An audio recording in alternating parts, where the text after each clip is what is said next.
Buenas tardes, Miguel. Vamos a presentar nuestra propuesta.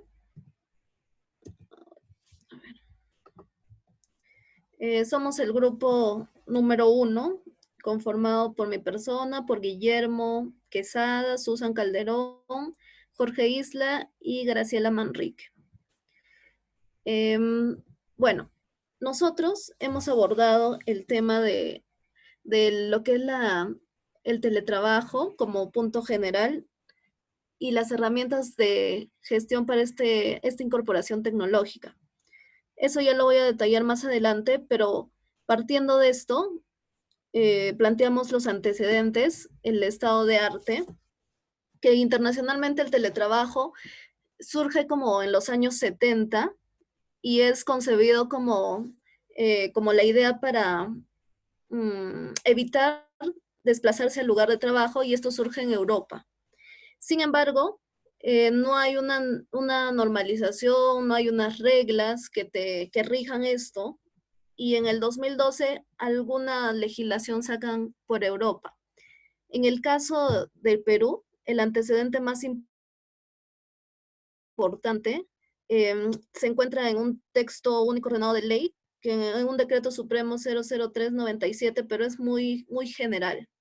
Simplemente se refiere a labores que no son realizadas en el centro de labores habitual o donde ha sido contratado. Entonces, a raíz de esto no hay mucha información, no hay muchos antecedentes, por lo menos en Perú. El problema principal que nosotros identificamos es la falta de implementación de herramientas de gestión para transformación digital. Lo enfocamos a instituciones educativas de nivel básico, básicamente a los colegios. ¿Y a raíz de qué? ¿Por qué? Porque esta pandemia que se ha generado por el COVID, que ha afectado a muchos sectores, a muchas personas, surgieron muchas consecuencias en torno a esta parte del aprendizaje, de los colegios, de las escuelas. Por ejemplo, la interrupción del aprendizaje en los centros educativos. Eso evidenció una falta de preparación de los colegios, porque no tenían plataformas educativas, aulas virtuales, muy pocos tenían esto. Y también se evidenció un acceso desigual a las plataformas de aprendizaje digital. Algunas sí tenían incorporadas quizá los que podían costearlo, otras no. También esto surgió el aumento de la presión de las instituciones educativas por parte de los papás, también por la parte de los profesores que no sabían muy bien, y también pues la tendencia al incremento de las tasas de abandono escolar. Entonces, a raíz de eso, nosotros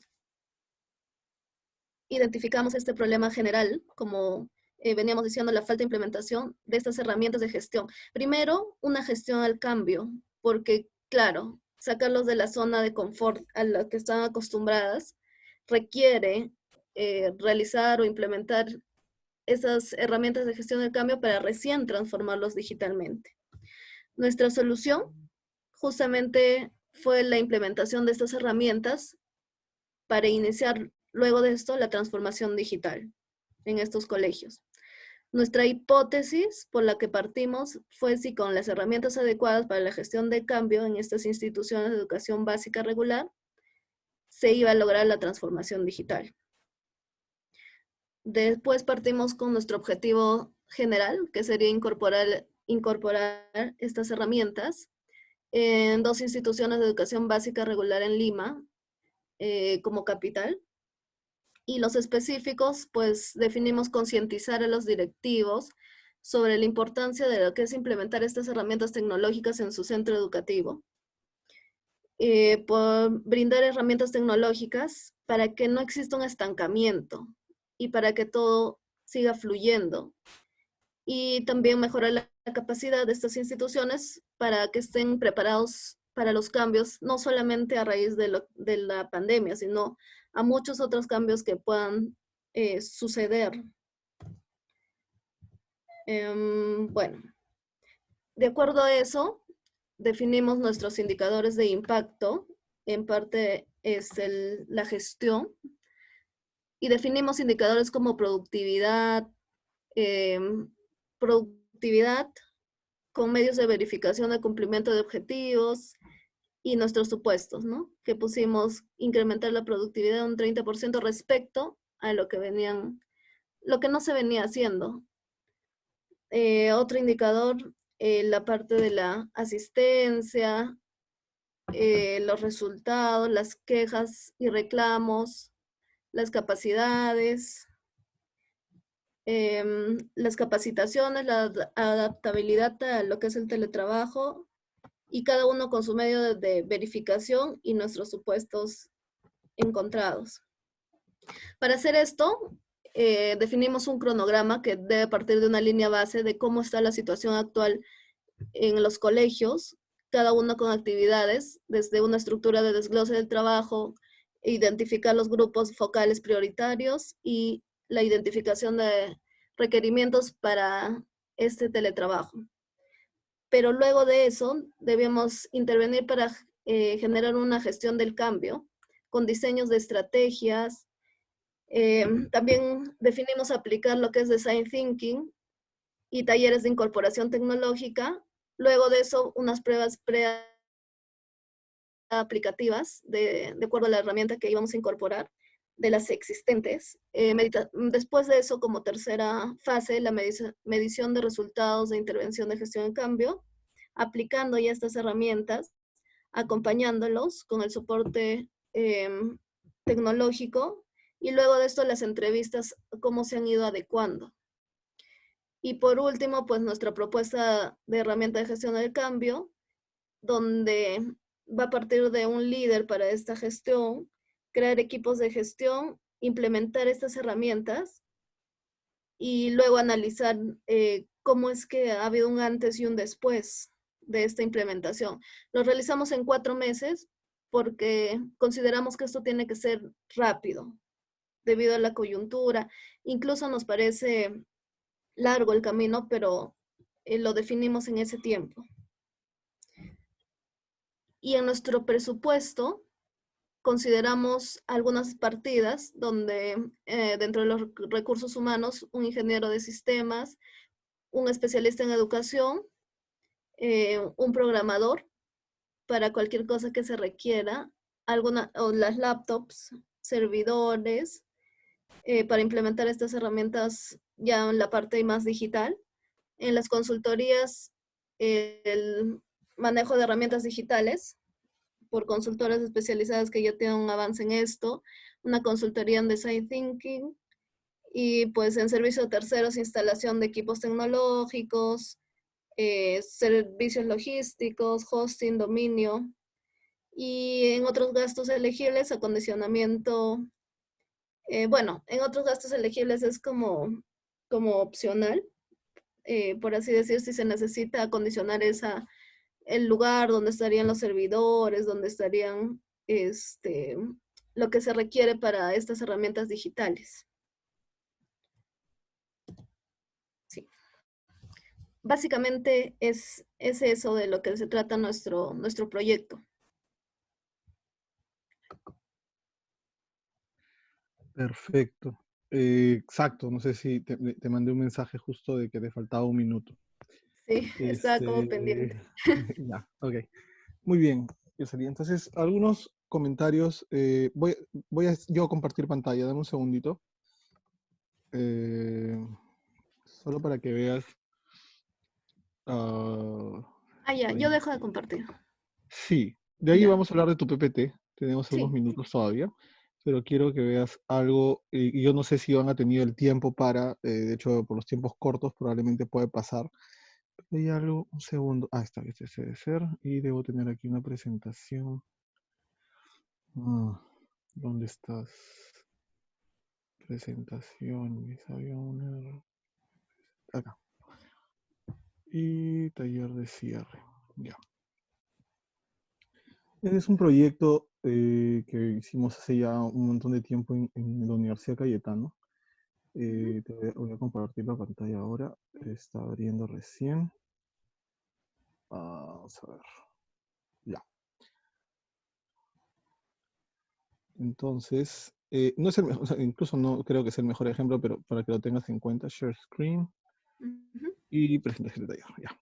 Entonces, es un proyecto que se presenta, no sé si lo ves. Sí. Ya. Es un proyecto que hicimos hace el 2019 entre la Universidad Cayetano y la UTEC. Nosotros pusimos la parte de salud y UTEC puso la parte tecnológica.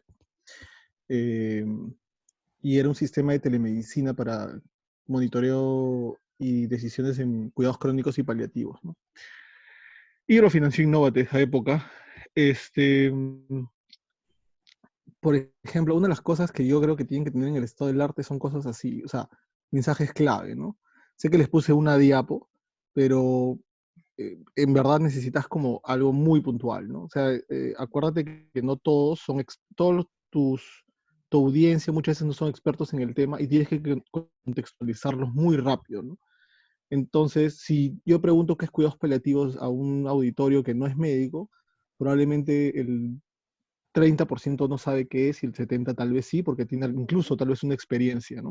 Ujú. Entonces, el cuidado paliativo tiene que mejorar la calidad de vida de los pacientes, ¿no? Y tienes que decirles, esto para mí es clave cuando yo describo un problema. No necesariamente tienes que describir un problema con una oración, que yo sé que les he dicho eso, pero que puedes ponerlo en un gráfico, ¿correcto? Entonces, ¿por qué nosotros decidimos hacer cuidados paliativos? Si te das cuenta en el gráfico, lo que nosotros hacemos es, ¿quiénes ofrecen cuidados paliativos?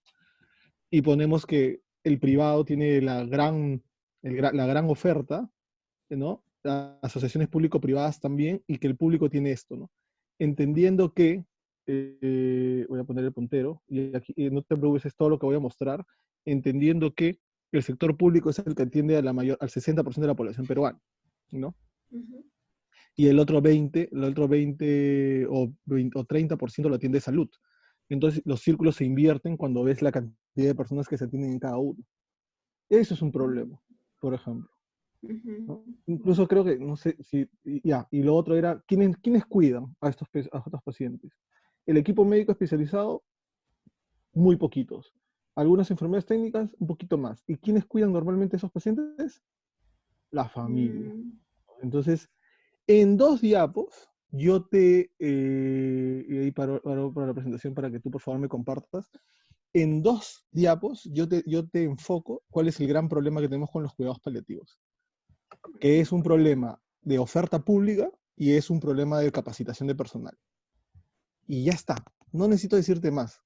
Entonces, al momento que tú haces una presentación del problema, y yo de hecho les puse ahí, siempre traten de usar como consejo ya, digamos, no para ahora, en este momento, consejo cuando hagas un pitch, pon gráficos y que la persona se impacte con ese gráfico.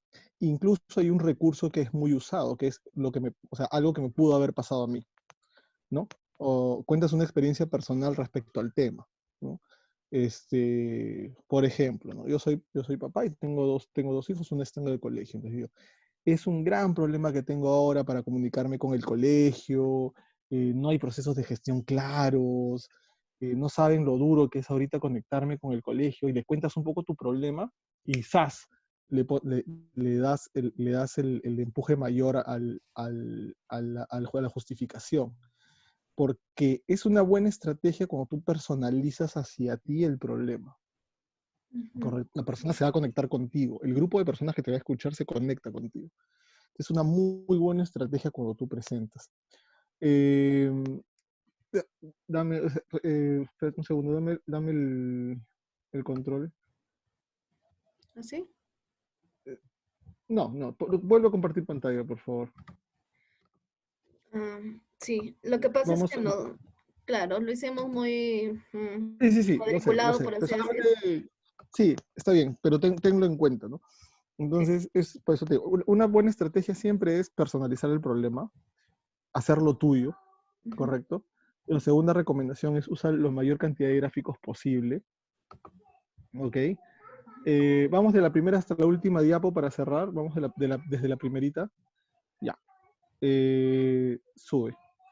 A la segunda nomás, a la segunda. Ya.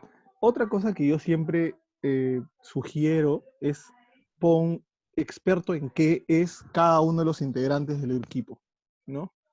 Eso te da también peso, ¿o no? O fotos de cada uno, ¿no? Y pones solo el nombre, un nombre y un apellido, y dices, sí, esta persona es un abogado experto, no digo que necesariamente funcione, que sea así que esta persona es ingeniero, que esta persona es experto en procesos, o sea, un poquito vende a tu equipo, ¿no? Vende a tu equipo. En la siguiente diapositiva, puedes ir avanzando las diapos. Ya, el estado del arte igual, ¿no? Como te dije, es más o menos lo que te dije, la justificación, deberías de ponerlo en algunos gráficos. Usa comparaciones, por ejemplo, ¿no? Puedes poner el 80, el 100% de las instituciones educativas no están preparadas para, el 100% de las instituciones educativas nacionales no están preparadas para hacer gestión tecnológica, ¿no? Y el 100% de ellas no tienen ningún grado de informatización o ningún grado de desarrollo tecnológico en sus instituciones. ¡Pum! Disparas. En segundo lugar, no existe en el Perú y hay muy pocas experiencias en el extranjero que se refieran a la reglamentación o a la gestión del teletrabajo. ¡Pam! ¡Pum! Siguiente. Ya eso está bien. Siguiente. Ya, eso está bien, no hay problema. Igual podrías poner algunos gráficos, eso está bien. Hipótesis, vamos un poquito más abajo. Ya, el objetivo general. Ya. Objetivo general, ¿no? Incorporar herramientas de gestión del cambio en dos instituciones de educación básica regular. Acá no tengo problema con el objetivo, me parece un objetivo absolutamente válido y incluso está muy bien redactado. Y aquí hay algo que yo soy un poco pesado en algunas cosas, es ser consistente. Aquí le llamamos ser consistente con los términos. Es importante que si tú pones institución básica regular, de educación básica regular, ese nombre debe estar en absolutamente toda la presentación. Y tú pones institución de IIEE básica. Entonces, si vas a usar el acrónimo, usa el acrónimo desde la diapo que tú la mencionaste hasta la última diapositiva. ¿Correcto? Y esta palabra regular la usaste solamente en esta diapositiva. Y en efecto, eso es algo que, por ejemplo, así como puedes tener gente que no sabe nada del tema, puedes tener un experto educador que te diga qué instituciones básicas, porque están las básicas regulares y las básicas alternativas, ¿no? Entonces tienes un pesado ahí que es un educador con 800.000 años de experiencia en el tema y tú no le has aclarado que tú estás hablando sobre las instituciones de educación básica regular. Eso es bien importante. Entonces trata de usar una sola terminología o un acrónimo más o menos consensuado si es que lo tienes. Pasa a la siguiente.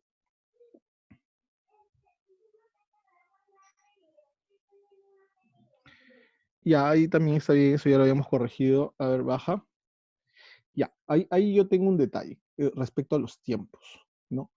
Yo sé que por la coyuntura tienes que hacer algo muy veloz, eh, pero siempre eh, tienes que, siempre trata de tener tiempos de contingencia. Y te lo digo porque yo tengo un problema grande con algunas personas que realizan proyectos porque se ponen justo los tiempitos justos, ¿no? Yo te pregunto, ¿qué pasa si, porque ahí dice que tienes que hacer línea de base en dos colegios públicos de Lima Metropolitana? Primero, que te demoras de encontrar dos colegios parecidos. Segundo, que te demoras en que te den los permisos, ¿no? ¿No? Tercero, te dicen, no, tiene que pedir permiso a la UGEL. Y la UGEL se toma sus tiempos también. Entonces, cuando tú lo tienes demasiado timeadito y muy pegado y no te das un poco de respiro entre actividad y actividad, sobre todo entre componente y componente, se diluye y lo más probable es que no cumplas. Y lo peor que puedes hacer es no cumplir con tu financiador. A veces yo siempre digo, y uso creo esto en las capacitaciones, es mejor no ganar que ganar y ejecutar mal, ¿no? Entonces, sí alarguen un poco el proyecto, tómense sus tiempos y sobre todo empiecen a identificar dónde puede haber cuellos de botella. Eso es parte de la gestión de un proyecto, ¿no? Entonces, ¿qué no depende de mí, por ejemplo? Es lo primero que tendrías que pensar. Ahí vas viendo qué es lo que no depende de ti. ¿no? Probablemente para ustedes es un poquito fácil, ¿no? Lo único que depende fuera de ustedes es que tengan la apertura del colegio. De ahí en adelante todo depende de ustedes, ¿ok? Entonces ténganlo en consideración. Eso, busquen evalúen cuáles pueden ser sus cuellos de botella y donde yo no tengo el control. Entonces, si yo ya no tengo el control, tienes que empezar a pensar de que en esos momentos mejor lo alargo un poquito el proyecto, ¿ok? Pasa la última diapo que tienes, ya, aquí, en presupuesto.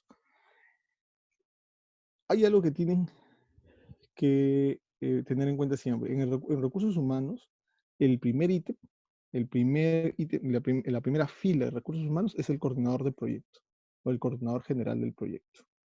¿Ok? El coordinador general del proyecto es quien gestiona todo el proyecto.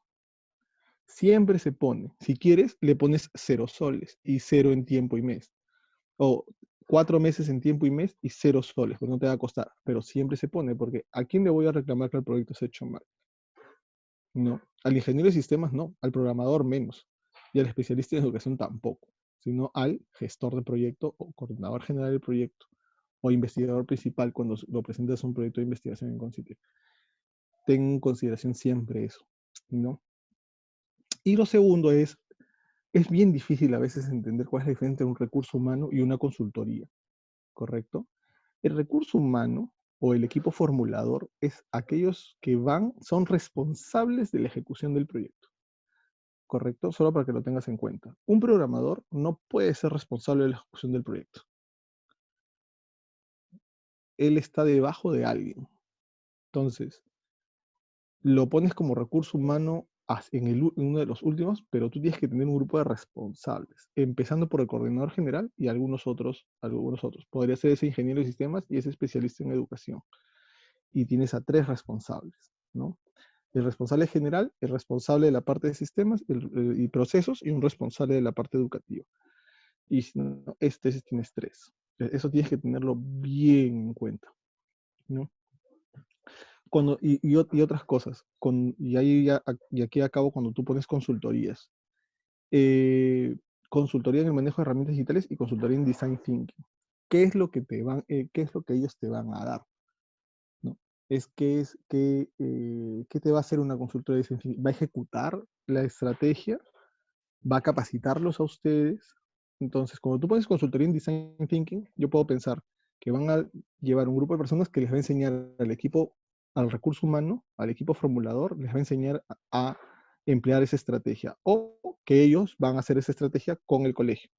Entonces, tiene que estar bien definido cuál es la función de estos consultores de design thinking. Igualito para lo de herramientas digitales, exactamente igual. ¿Los va a capacitar ustedes o va a capacitar al grupo de personas donde se va a hacer la ejecución del proyecto? ¿Ok? Y otra cosa que también les falta aquí, aunque tienen que tener en cuenta siempre, es el gasto administrativo, ¿no? El coordinador administrativo. ¿Quién va a gestionar la plata? ¿Quién va a hacer toda la parte de boletas, facturas y presentar todo eso al financiador, ¿no? Y aunque no tuviera un financiador, a quien te dé la plata, tú tienes que presentarle un sustento económico, así como hay un sustento, así como hay un sustento técnico, normalmente, o casi siempre, o en el 99.9% de los casos, el informe técnico se acompaña de un informe financiero. Ese informe financiero no lo va a hacer ni el coordinador general del proyecto, ni un ingeniero de sistemas, ni el programador, ni el especialista en educación. Lo va a hacer un coordinador administrativo, ¿no? Entonces, tienes que poner un coordinador administrativo también siempre, porque finalmente alguien te tiene que ayudar a hacer eh, la gestión financiera del proyecto, ¿no? ¿Alguna pregunta, Yoseli? Porque aquí acabamos. No, está bien, más bien muchas gracias por el feedback, Miguel. Yo le sugiero, antes que te vayas, es que por favor mándeme una versión con todas estas sugerencias que les he dado. Ya, está bien. ¿Ya? Listo, Sí, listo, ok. gracias. No, gracias a ti. Salgo y vuelvo a entrar. Ya.